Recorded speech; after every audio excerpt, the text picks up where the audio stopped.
reform. Religious country started and the monarchy was born. Centralized the power, enhanced authority. France, England, Russia, and the blessed HRE. Martin Luther questioned the Roman Catholic ways. Indulgences annexed the Pomegranate praise. Disarray, disorder, political uproar soon sent Europe into a 30 years war. Ruler number one was absolute UC. His name was Charles V, ruled over Germany, Austria, North Italy, Bohemia as well. The Holy Roman Empire wasn't doing quite so well. In 1519, Charlie took the throne, did not extend his legacy to Western Europe's home, so most of his time fighting Lutheran rebellions, Catholics from France, Turks, and the Muslims. The Holy Roman Empire made France very fearful. Europe was too small for these supergiant egos. Despite being Catholic, France aided the rebellions of Lutheran descent. Religious insurrections. By 1526, Turks invaded Hungary. Charles V was done as the emperor, you see. Absolute and constitutional monarchies all came to France, England, Netherlands, Russia, even Spain.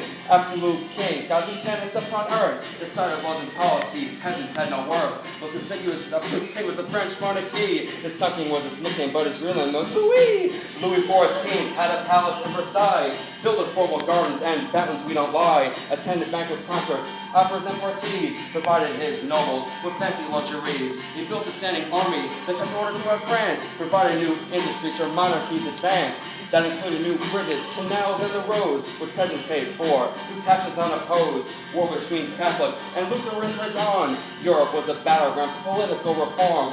Kings and queens of Europe for 300 years. Know their names, have no fear, MC-Kenna's here. Charles V the Empire ruled over Germany. For France and the Sun King, a nickname for Louis.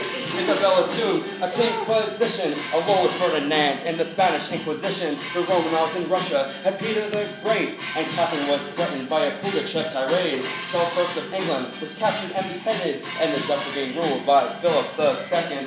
Not all of these rulers were absolute, you see. England and the Netherlands, constitutional monarchy, did not rule their land with defiance from their gods, but adhered to a parliament, courts, and the mob. The Anglo-Civil War began in 1642. Calvinists and Anglicans battled through and through to purify the Church of England, can't you see? Opposing kings who taxed this absolute monarchy. By 1649, Charles I was done, captured and beheaded. The parliament had won. A Puritan regime overtook the English throne, but soon a dictatorship would thrive in England's home. The English king was back in the year 1660. William of Orange and his wife Mary, replacing James II, assuming all the power. The king and the parliament cooperated after glorious revolution. It set the record straight, created this harmony in 1688 between the English parliament and the ruling king. Constitutional monarchy, together they would reign. How can we forget the crazy Dutch Republic, ruled by the Spanish under Philip II, a devout Catholic. Calvinists he hated. A large-scale rebellion soon became instated. The Romanov dynasty gave us Peter the Great. Westernizing Russia became his biggest trait. Military taxes, improvements came for years. He even told aristocrats to cut off their beards. Charles V the Empire ruled over Germany, while France had the Sun King, a nickname for Louis. Queen Isabella assumed the king's position, along with Ferdinand in the Spanish Inquisition. The Romanovs in Russia had Peter the Great, and Catherine was threatened by a Pugachev tirade. Charles I of England was captured and beheaded, and the Dutch were being ruled by Philip II.